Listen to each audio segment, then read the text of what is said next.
Bonjour, bonjour. Tongo malamu, pokwa malamu, butu malamu. Na place nyoto bokolanda ngai mwana musana mama na tata Nzambe na kombo ya mama Elaja Nathalie, sœur Elaja Nathalie, yaya Elaja Nathalie, leke Elaja Nathalie na bolingo na Nzambe. Boye imalamu soke ezali mbali boso na oesika boye imalamu Nzamba pambola bino s'abonner o se subscribe na chaîne oyo po ete orataka bolamu na tata Nzambe te na ko partager na bino susu bolamu na tata Nzambe o ezali ya lelo ezali esengo makasi pe kitoko makasi po na biso bana Nzambe Nzambe azali koyebisa biso posa na ye pona biso bana Nzambe ezali sengo malamu pona biso libota na Nzambe lelo bolamu ya lelo tikete na bondela avant na kota na sujet ya lelo oyo Nzambe ezwa lokoma sanjoli Nzambe soki na bonde liote soki na neto liote soki nga na tato liote soki na prêcher loba na ote Nzambe soki na kaboli bolamu na ote Nzambe na za eloko pamba na za mokufi Nzambe zwa contrôle na ngai zwa contrôle ya mwana moko na Nzambe na lola batela bango place bazwa éternel Dieu merci pour na ba révélation oyo Nzambe wali ko sala biso ngolu to yeba vérité Seigneur soit béni alléluia l'esprit tout puissant de Dieu alléluia l'esprit de Dieu le créateur alléluia molimo na Nzambe ekela likolo na se o ekela ngai ekela moko na moko Nzambe merci ngo ekela milimo nyonso tu alléluia Saint-Esprit merci Nzambe na bolingo na netoli na tondi o tata na bolingo na netoli na commission Nzambe na bolingo kembo nyonso masanjoli ezonge pa na o Seigneur na tiki moma o na maboko na tata Nzambe batela protéger mwana na moko na moko ba o bakozwa ngolu ya kolanda message o Nzambe o lobangana lobate na tondi o botondi kembo lokumu masanjoli ezonge panao mokeli na likolo na se mokeli na univers mokeli na nyoso tu mokeli na pema na netoli na pesi merci Nzambe merci pour ta présence Elohim merci pour ta présence Jéhovah éternel Dieu alléluia Saint-Esprit merci l'Esprit de Dieu tout puissant na netoli na commission Nzambe na bolingo na netoli na commission le roi tout puissant netola ma sanjolama le Dieu de la Bible netola ma sanjolama Nzambe na Israël le Dieu de mes ancêtres alléluia éternel Dieu merci pour ta présence Jéhovah merci pour ta présence l'Esprit tout puissant de Dieu je te glorifie oh Dieu je te glorifie oh éternel des armées je te glorifie oh Père tout puissant tu es Dieu tu le resteras Seigneur na netoli na commission oh Seigneur Dieu merci pour ta présence oh Elohim merci pour ta présence, Dieu le Créateur. Alléluia, Saint-Esprit. Alléluia, l'Esprit tout-puissant de Dieu. Je bénis ta présence éternelle, Dieu. Je bénis ta présence. Alléluia, Esprit tout-puissant de Dieu. Sois loué, éternel, Dieu des armées. Na commission Nzambe, na bolingo, na commission Nzambe mokeli na nyonso. Merci, Saint-Esprit. Merci ta présence, oh Dieu. Sois loué, sois exalté, Seigneur. Alléluia, alléluia Dieu, alléluia Père éternel, sois béni, merci Nzambe Bolingo. Alléluia, alléluia, alléluia, alléluia Dieu, alléluia Seigneur, alléluia Seigneur, alléluia Seigneur, alléluia Seigneur, merci Dieu, oh Dieu le Créateur, sois exalté, merci pour ta présence éternelle, merci pour ta présence éternelle, alléluia, alléluia, merci Dieu, sois exalté Seigneur, et pitié Seigneur, et pitié pour tes enfants Seigneur, et pitié pour tes enfants Seigneur, et pitié Seigneur Dieu, et pitié Seigneur Dieu, alléluia, alléluia éternel, na commission Nzambe na bolingo, sois loué, sois béni Père Dieu, na commission Nzambe na bolingo, merci Nzambe na lola, netolama Seigneur, commission ma libela na libela, oza Nzambe kotika la Nzambe, bokota kokai na Seigneur, alléluia, Nzambe visite bana na yo, place nyo tuba kolanda vidéo Seigneur, Nzambe visite bana na yo, ndenge yo visite na éternel, visite bana na yo, merci Saint-Esprit, alléluia, Nzambe na bolingo, merci Nzambe na kembo, merci Nzambe malamu, na netoli na tatoli monene na Seigneur, merci Nzambe na kembo, alléluia, éternel Dieu. Alléluia, Saint-Esprit, merci Seigneur Jésus. Merci Seigneur Jésus, alléluia. Merci Seigneur Dieu, alléluia. Merci Saint-Esprit, alléluia. Na commission Nzambe, mokota koka na Seigneur, okota sala pingo Seigneur, na commission. Merci bala na Nzambe, merci Nzambe molio mosantu. o ezali kaka nazali kosala musana nzambe na bandiko bonde nguya na nzambe mulimo na nzambe simbi ngai mulimo na nzambe simbi nga makasi. Hallelujah Seigneur, sois loué, béni oh Dieu le Père nzambe na bakoko na ngai, sois exalté Dieu na kumisi na netoli oh Seigneur. Hallelujah Seigneur, merci nzambe na bomoy na netoli na kumisi oza nzambe kotika na nzambe mokota kokai na oh Seigneur notre Dieu. Hallelujah Seigneur, bana na nzambe molio mosanto amemaka ngai ndenga liko mema ngai, molio mosanto asalaka na ngai ndenga liko sala na ngai, na kumisie na pesie merci bino moko nzambe na lola pe a visiter moko na moko place bokozwa ngolu ya kotala video oyo. Message ya lelo na kokota na yango ezali message nzambe apesaki ngai yango. Ezali message nzamba pesinga message oyo ezalaki le 30 avril 2023 na 19h20 nzamba zwa lokumu. Ezalaki le 30 avril 2023 na 19h20 na vandaki na eki pongi makasi na libina kende kopema na kei kopema bo na umeli na kati na pongi na ngai te. Nzamba apesinga message oyo ezali pona yo, ezali pona ngai, ezali pona libota na nzambe nyonso tu. Nzambe abatela bino, nzambe aproteger bino, nzambe alingi totelema na mabondeli, nzambe alingi totelema na koluka etango nyonso bisika nyonso tu. Tikete nakota na message alelo nzambe na bolingo aproteger abatela bino. Alléluia Saint-Esprit, merci nzambe oza malamu koleka malamu, nzambe oza bolingo koleka bolingo. Message ya lelo ezali nzamba lobi na ngango na anglais bande ko nzamba lozolo balanga na balangi nyonso tu. Onga na tikali koyeba na sena moite me nzambe wana azosala ngangolu azolo bananga na balangi nyonso tu. Lelo nzamba pesinga nazoka bwana bino message o ezali lelo le 2 septembre 2023 na kanto toza baleur ni ba 11h et quelques o nazo ba na sali lelo o ezali troisième vidéo ya lelo o nazo partager na bino. Message o nzamba pesinga na anglais pona biso bana na nzambe nyonso tu na sena moi. Nzamba lobi nanga bon anglais pe na koyeba ko translate yango na lingala po nga pe na français mobulu na lo ba français bien te na ba français kitoko te mais je me débrouille na lo ba langa bien de lingala ndeza langue na ngai. Voilà tokende na message na biso alelo bana nzambe bolimbisa ngai mamela jazolela bonini eza kolela mutabeti nga fimbute mulimo na nzambe lere kitelaka ngai esalaka ngai nyonso te linko sana nzoto na ngai. Donc nazaka na contrôle ya nzoto na ngai te ni ya mulimo na ngai eza na contrôler epai na nzambe amemaka ngai na ndenge alinko mema ngai asalaka na ngai na ndenge alinko sana ngai. Tokende na message ya lelo nzambe alobi na ngango na anglais, we need to be warrior of God. We need to be warrior of God.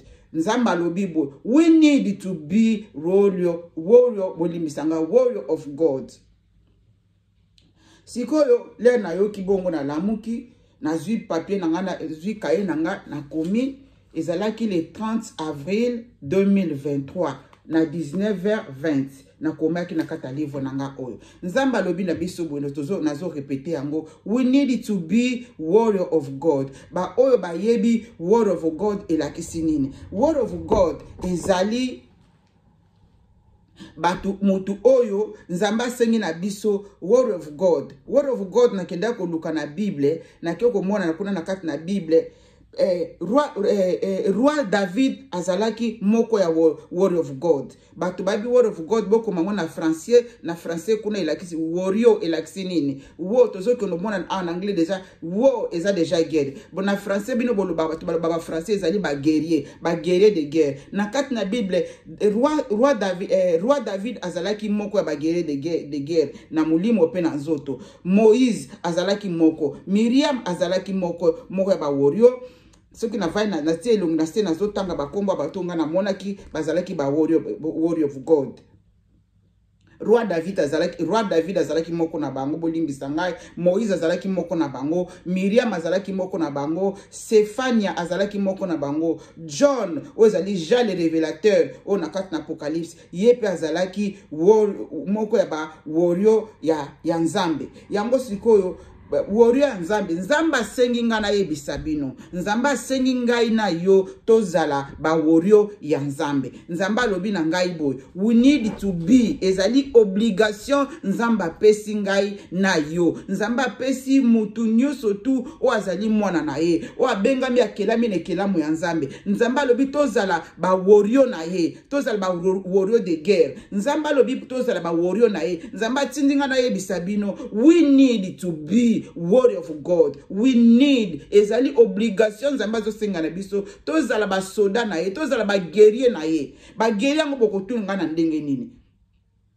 Na meka kotala mwa muke na kati na Bible, ba na kati na koluka na explication muke na kati na Google, o ndenge Google apesi nga o ezali explication na ngai te, o ezali nazopesa bino explication oyo nazwi na kati na Google. Word of God the word of God build fellowship with other Christianity.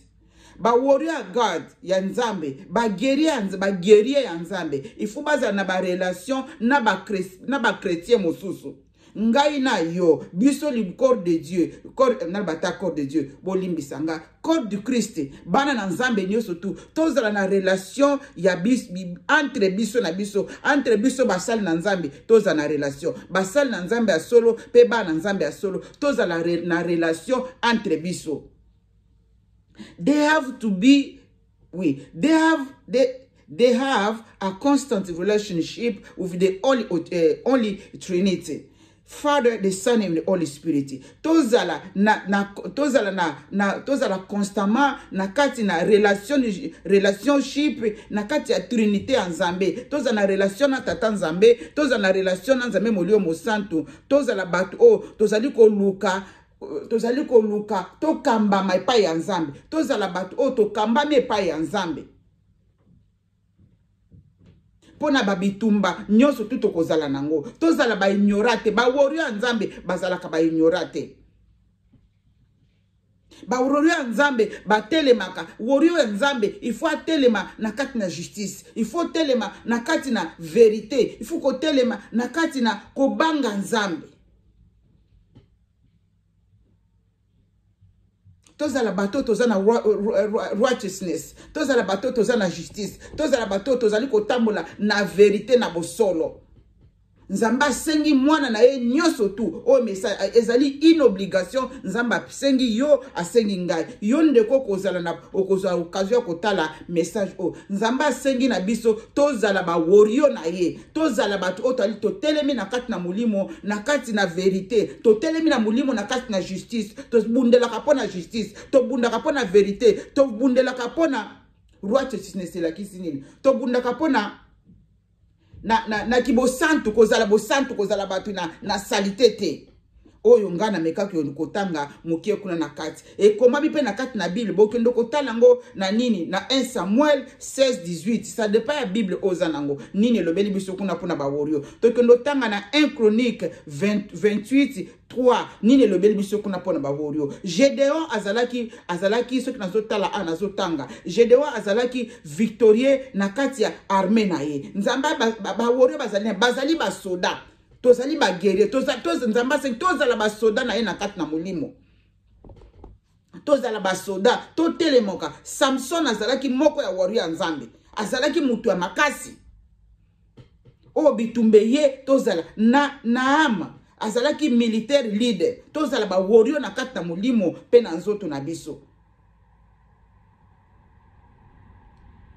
According to the Bible, oyo lebo mina kati na Bible, reference ya Bible lobini, warrior azali mutu oyo azwami na bisimba melinyoso tu ya mulimo.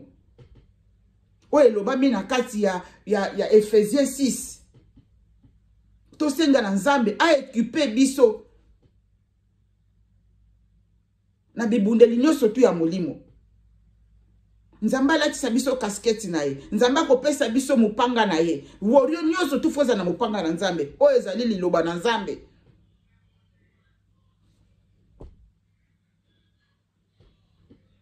Bolimbisa ngai.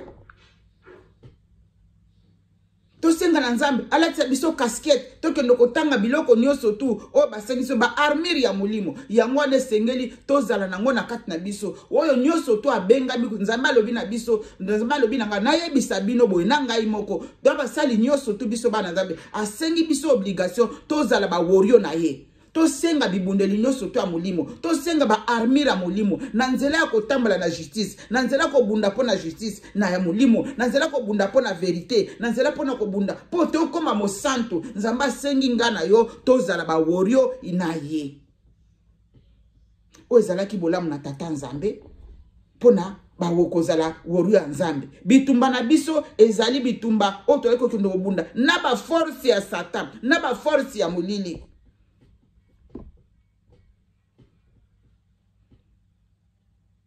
bitumba na biso tozali kokendo bunda na ba force ya mulili to bunda ka bitumba ya malamu pote na to vaincre bientôt longa moyini satana bitumba na biso tozali kokendo bunda poto longa satana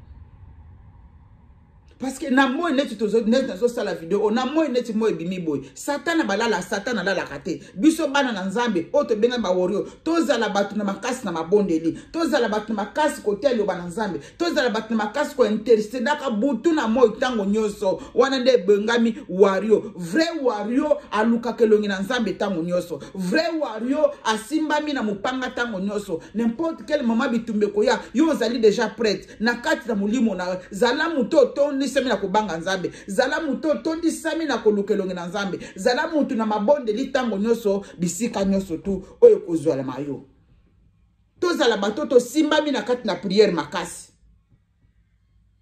warrior ya nzambe azali muto nzambe azali kotambola naye po nzambe atambola fo zala mutu moko banga ka nzambe to banga nzambe tozala batu na justice tozala batoto tolingi vérité totamba na vérité nzamba apesa kinga message oyo le 30 avril 2023 oyo ezalaki bolamu na tata nzambe oyo ayebi lisusu nzambe molio mosantu akosunga ye pona kolasa susu révélation mosusu pona oyo esengeli warrior ya nzambe komela biso kuna na kati ya ba commentaire ekosunga bino ekosunga penga ekosunga libota na nzambe nyoso tu nzamba asengi yo na ngai tozala ba warrior ya nzambe we need to be il faut tozala ezali une obligation nzamba sengi biso il faut mwana na nzambe nyoso tu ozala warrior na ye ozala guerrier na ye na kati na mabondeli na kati na ko adorer nzambe tozala batu oyo tozo servir nzambe tolatami na kati na bibundeli nyoso tu tolati ba armure nyoso tu oyo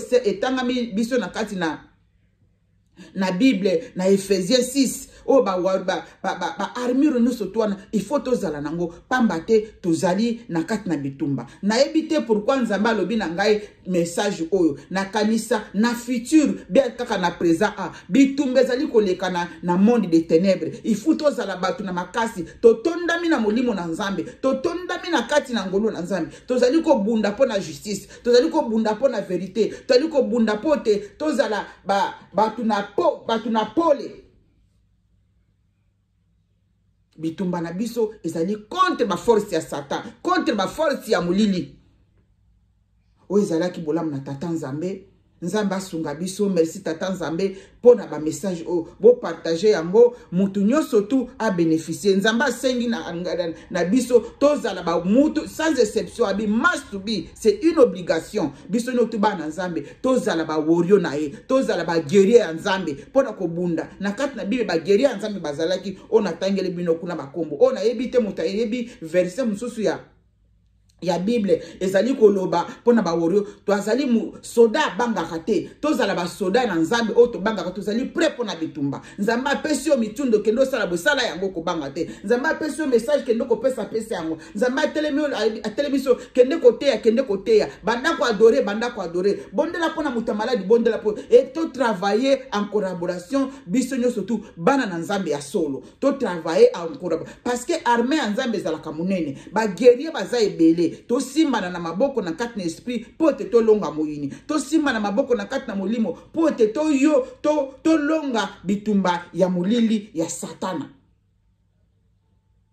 o ezalaki bolamu na tata nzambe bo partager ba video bo aimer yango pe bo s'abonner o ezali bolamu nyonso tu nzambe azali kopesa bino na ngai tozo bénéficier nango s'abonner po te le nzambe azali kopesa ba message mosusu ozala mutu ya liboso pona ko bénéficier nango awa na yaka ko bombe loko moko te ndenge kaka nzambe alobaka na ngai pe ndenge na pesa kabino nzambe asala biso bolamu ngolu na nzambe likolo na mutu moko na moko place ozali koyoka malade zwa kaka loboko na otia bondela pe na kosala ba video mosusu pona kolakisa bino na koandosa ba video mosusu pona kolakisa bino makambo nyonso tu pona ba santé na biso oyo nzambe azali kosala ngangolu ngai motu pamba ngai eloko pamba ngai nzambe lokutanga na mabele nzambe azali kosala ngangolu na kopartager na bino po ezali bolamu nzambe alingi mwana na ye nyonso na se na moi a bénéficier nango nzambe azwa lokumu oyo ezalaki bolamu na tata nzambe bye.